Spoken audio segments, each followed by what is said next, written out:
Not very often, but sometimes things bug me. In this video, I'm going to talk about 5 gardening mistakes and how to avoid them and why to avoid them.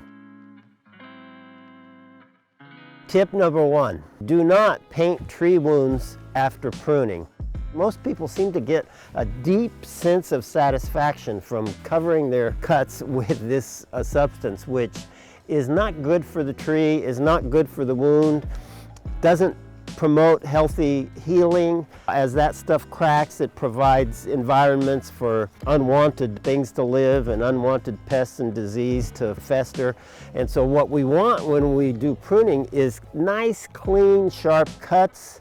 And those clean, sharp cuts heal best with nothing over them. Don't paint them. Don't put your tree compound. Don't buy anything.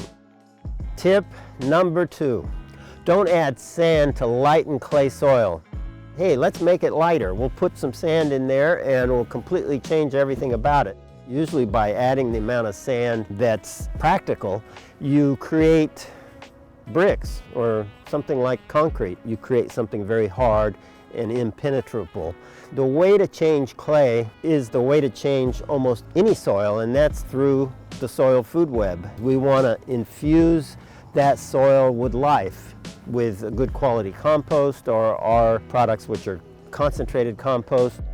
It's not going to happen as fast as you could mix sand into clay.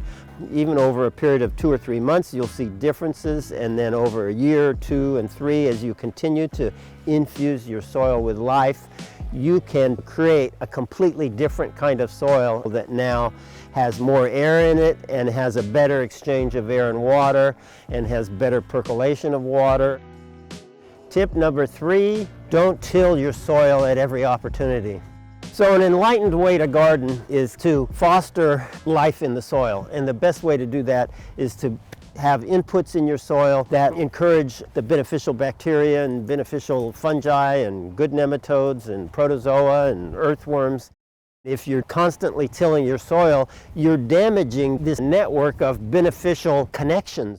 So all the effort that you're putting into building life in your soil is damaged by this physical disturbance of tilling. I like to till only... Chip. Hey, Chip.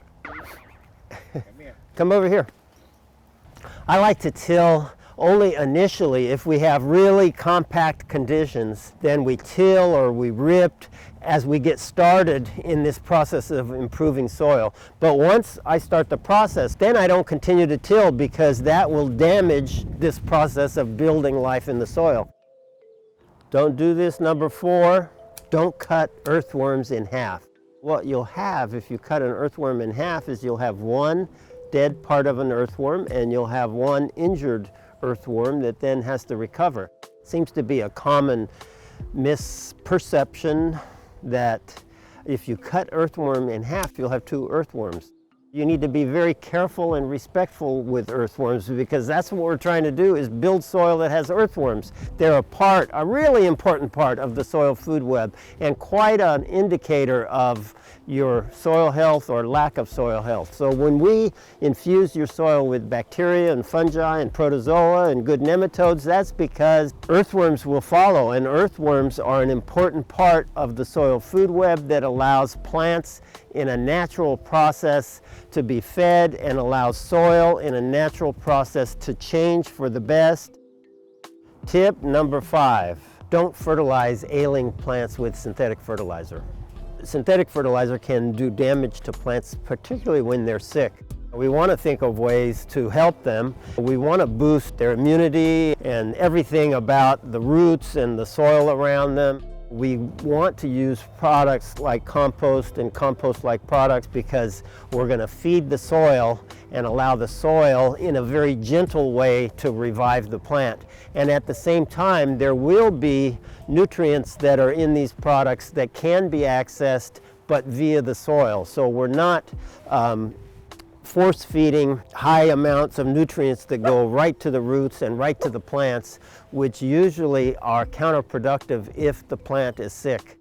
So that's the strategy, and you see that strategy that we've used in other videos where we revive trees and we revive plants by really focusing on the soil and focusing on making available a wide range of nutrients in a very gentle way, but not something that releases right away like in a chemical fertilizer.